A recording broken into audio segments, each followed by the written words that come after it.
Hello, and thank you for joining me today. My name is Wesley Boudreau, one of the financial advisors here with the Retirement Group.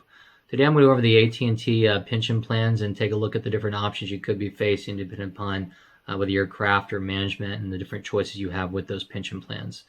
Should you have any questions or need to update anything with us, again, feel free to give us a call at 1-800-900-5867. Now, for those of you that do not know who the Retirement Group is or haven't been to one of our seminars or sat down with us face-to-face or over the phone or run a cash flow analysis, we are a independent financial advisory firm. Our primary focus is working with corporate employees and helping them transition to retirement. We've been doing this close to 30 years with AT&T and other companies. So our goal is to have a deep understanding of your benefits plans and help articulate that to you so that as you get closer to retirement, you don't make any mistakes as you transition, and hopefully we can help you generate more potential income in retirement from doing that. Now, we do have a knowledge of the plans, and again, one of the biggest things you can take us up on is our complimentary financial analysis. It is a cash flow analysis, in which case we can take a look at weighing the different pros and cons of the various choices of different retirement dates or how to take the pension between the annuity versus lump sum, and let you know what those options look like for you in the next 10, 20, or even 30 years down the road. But as far as for most of the employees we work with at AT&T, there's really going to be three potential sources of income as you transition to retirement. One will be your Social Security, which you can take generally between age 62 or defer till age 70. Now, if you have any questions on that, we do provide a Social Security analysis where you can take a look at all the different claiming strategy options for you as well to help you determine the best one. You've also got your 401k, in which case you and the company have been making contributions over time, so that's grown to a certain amount. And once you retire, you can tap into that for supplemental income if you need additional income. What we're going to talk about today is going to be the pension plan. There's also, you could have a severance if there's a package going around, or you could work part-time retirement as well. But the pension plan is going to either provide you a lump sum or an annuity, or maybe a combination of those depending upon what your position is. And so that's what we're going to discuss today and go through those various options. So depending upon who you are, if you're craft, you've got a defined benefit plan based upon pension bands. So depending upon what your band is will actually determine what your pension is going to be. For management, there's a little bit more choices. It's going to be kind of a greater of the cash balance plan or the EMP or the CAM pension plan. Usually we see the cash balance in the CAM plan. Again, it all depends upon how long you've been there and running those calculations, how long you were management versus not, to determine what that best option is. And for some of you that have been both craft and management, you could have a combination of these pensions as well. All of this can be calculated for you, and all of it can be run through Fidelity as well. But ultimately, we can run that for you so you can look at those different choices side by side when it comes closer to retirement. Now, as far as eligibility for the pension plan, AT&T works off of the Mod 75 rule. It's not as simple as just kind of a math of your age and years of service adding up to 75. It's modified.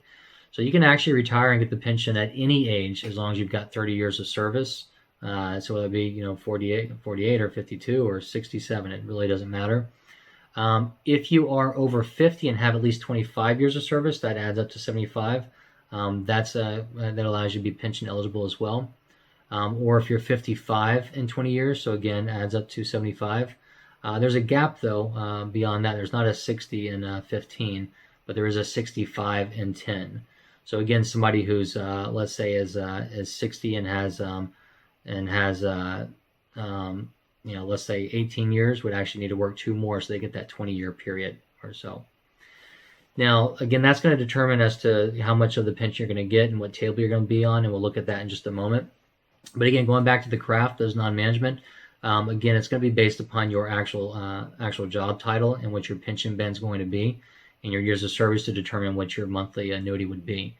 Now, depending upon how old you are and taking that, you could have an age discount, and that discount is 0.5% per month if you're under age 55. Unless you've hit 30 years of service. If you're over 30 years, you do not have that reduction.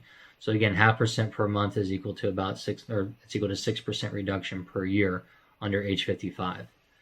Now, for those of you that are management, there's going to be the cash balance plan as one potential choice. not going to go through the full calculation here, just to let you know that we do understand it. We can run that for you, or we can also help you grab it from the website. But depending upon when you were hired, you could have that cash balance plan, which is going to be a lump sum portion. Or you could be looking at the CAM, the career average minimum, which is a classic defined benefit plan, in which case there's a calculation looking at your years of service and your final average pay and a 1.6% multiplier to determine what that annual annuity would be.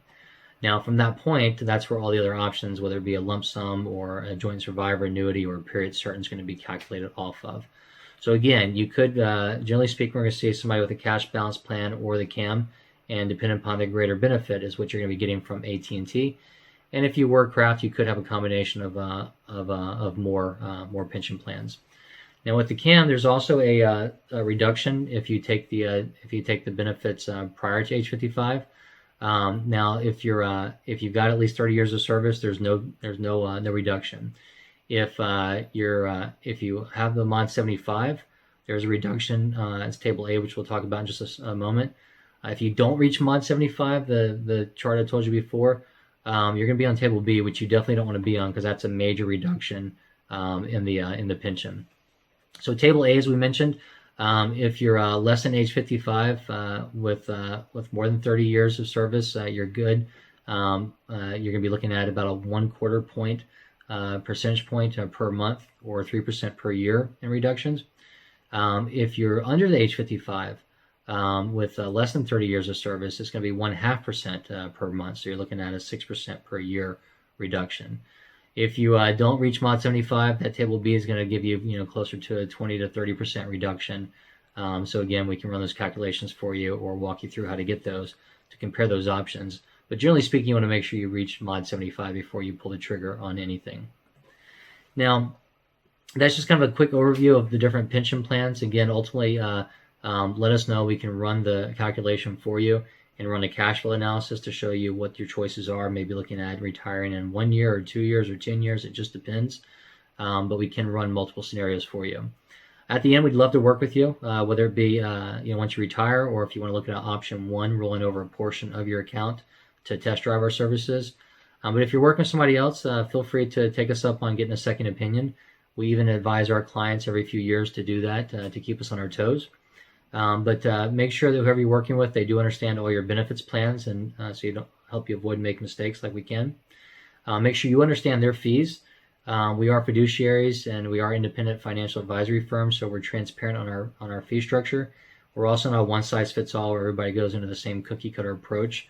Our goal is to determine what your needs are and provide you with maybe 2 or 3 choices and help you whittle down those choices. Make sure that you are working with an investment management team. It's not just one person doing everything.